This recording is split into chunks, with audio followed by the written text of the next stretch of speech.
In today's adventure, I attend Carnival Kitchen's Cupcake Academy, where we made a chocolate melting cake and decorated cupcakes. Come along for the ride.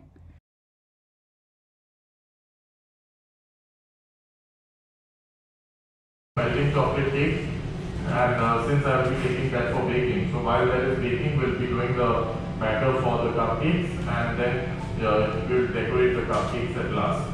So firstly, you will see that you have a saucepan that is there on your induction. So first, you can just fill up some water from the tap, just about 1 inch height of the water. Okay? The 3 rubber spatulas, you can pick up one of them. And now you can see the recipe that is there on your screen. So the recipe, we are following exactly the same quantities of what is there for the melting chocolate cake. And the first ingredient what you can see is 3/4 cup of unsalted butter. So the butter that is there in the long line, you will pick up the 3/4 cup of unsalted butter and put all of this into your bowl. Yeah, so all of it.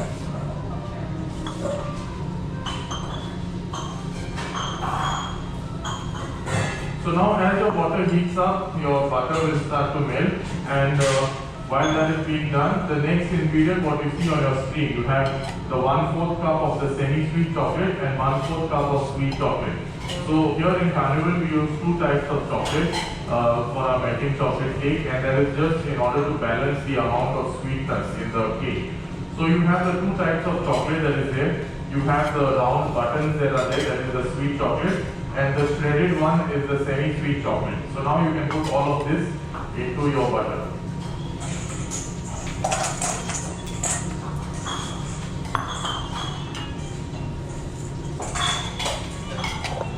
Now when you are doing this at home, in case if you do not have the 2 types of chocolate, if you do not have the sweet chocolate at home, then you can always use only the semi-sweet chocolate, but you will have to substitute for the amount of the sweet chocolate. So you will add half a cup of the semi-sweet chocolate, and also very importantly, you need to remember that if you are using only one type of chocolate, then you use only the semi-sweet and not the sweet one. That is because the sweet chocolate will be too sweet and it will be overpowering for your melting chocolate cake. So now you can just mix this butter and the chocolate, and it will start to melt.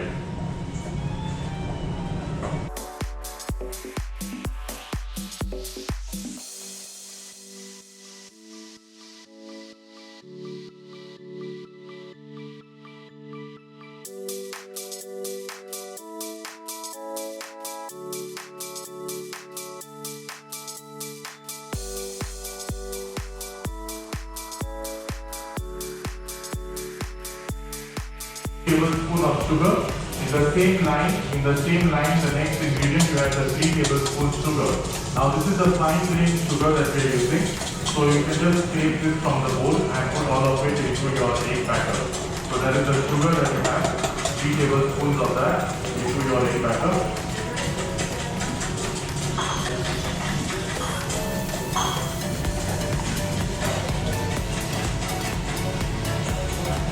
I'm gonna guess it's this sugar right here.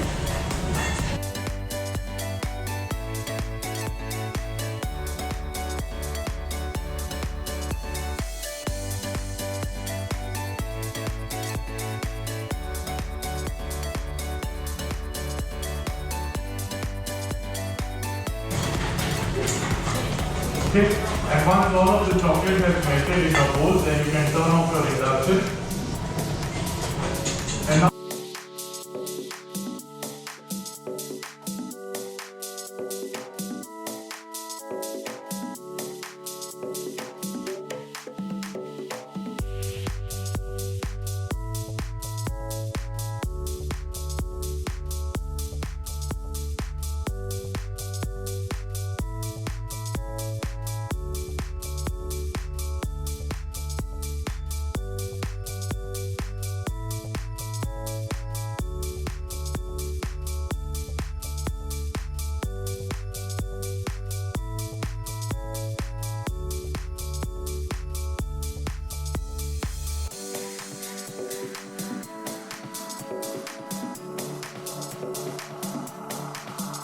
So once you have a smooth batter of this, then this is the batter that we use for our melting chocolate cake. Okay, so you see how easy it is. Flick up just until it reaches that line, not so the rim, but only till that line.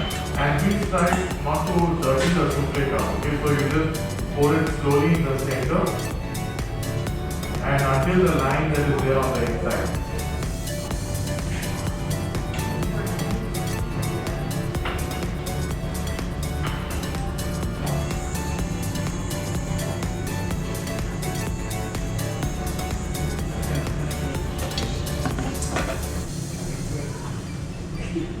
Just for your information, these 2000 to 3000 melting chocolate cakes are made by just one guy alone. Okay, so how we do this over here is 3 kettles in which we melt the chocolate and the butter, and side by side you see the butter has started changing color. It is creamy now and it is whitish in color. That is when you slowly start adding the powdered sugar to make the butter icing.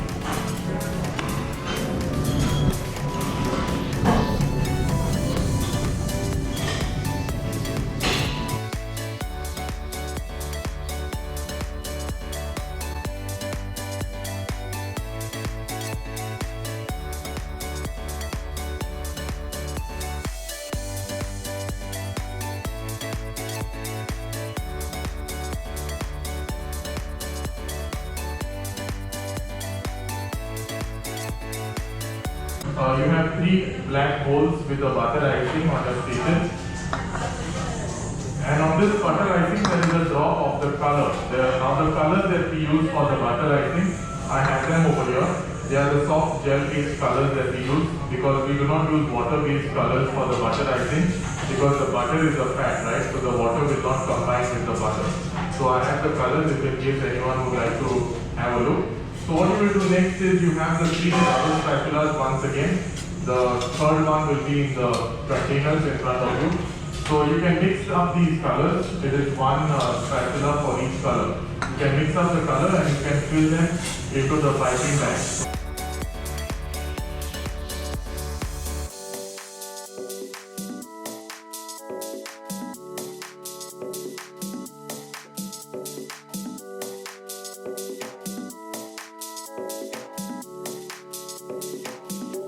And like a glove, you wear it like this on your hand.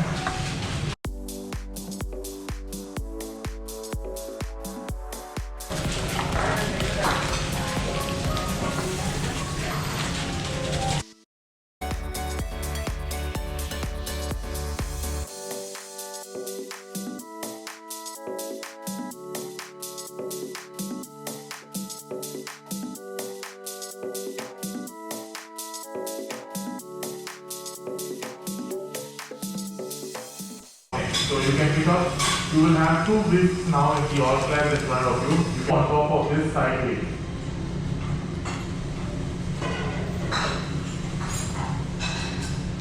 And then you go sideways in the alternately in the gaps that are there.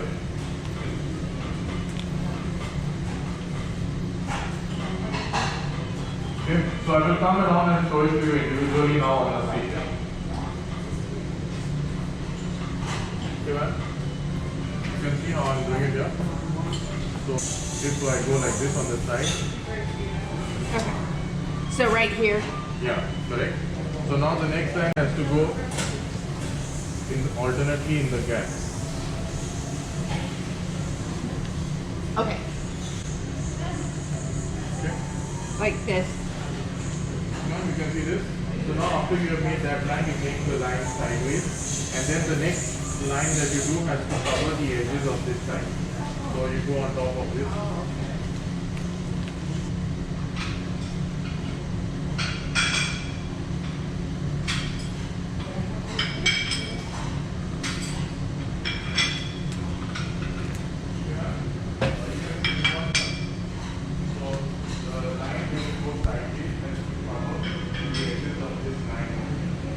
You're making a swirl.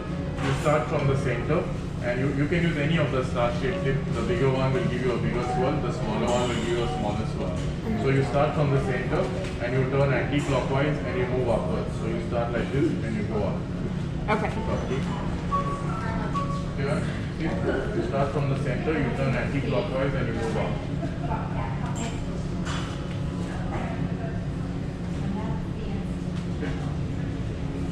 Got it, ma'am? You can use any one of the star-shaped tip. Start from the center, you turn outward.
Then with the flat tip that you have a flat tip there. So the printed side needs to be on the top. This side? Yeah, that needs to be on the top. And you can make a kind of a ribbon. So you start like this and you just go front and back. Okay. So this one is easy. You say that.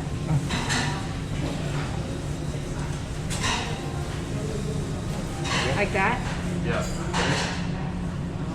now you see, you use the flat shape tip. The printed side has to be on top. Then you just make a kind of a ribbon on the edge. So you go front and back. Okay.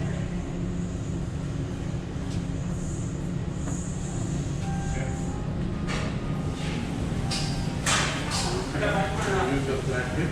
The printed side needs to be on top. So the other side needs to be up. And then you go just front and back. And do we go all the way to the center of the cupcake again? Oh, yes, ma'am. Yeah. Okay.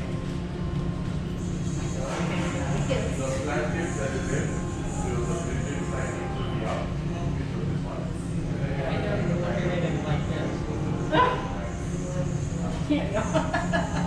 Oh, you're so good. I don't know about that. Thank you, though.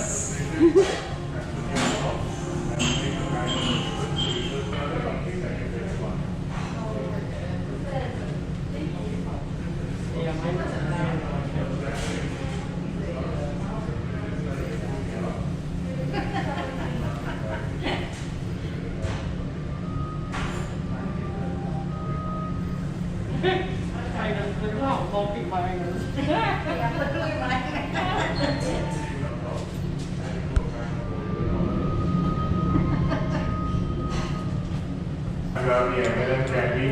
Now the garnishes can also indicate what your cupcake contains, because if you have a cupcake containing nuts, then you can use the almond flakes just to indicate that it contains nuts, or you could put some chocolate sprinkles on the top. So it depends on you what you would like to add on top. And then after you have decorated this, then you can use your tasting spoon and you can taste your cupcake. Okay, so I know it is a lot of sweet.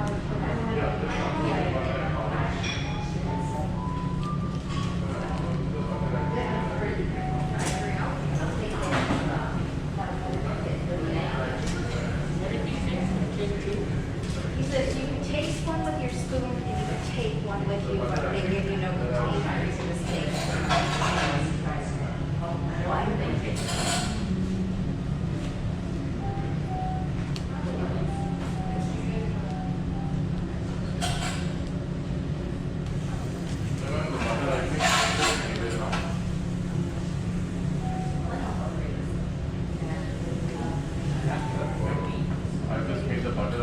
You can use a tasting spoon if you would like to taste. So ma'am, the butter icing, I just made it now. Okay, so when you're tasting the cupcakes, the butter icing that we make, like I told you, to use the 1:2 because then you can decrease the amount of powdered sugar as well. Because the butter will nip anyways, even without the powdered sugar.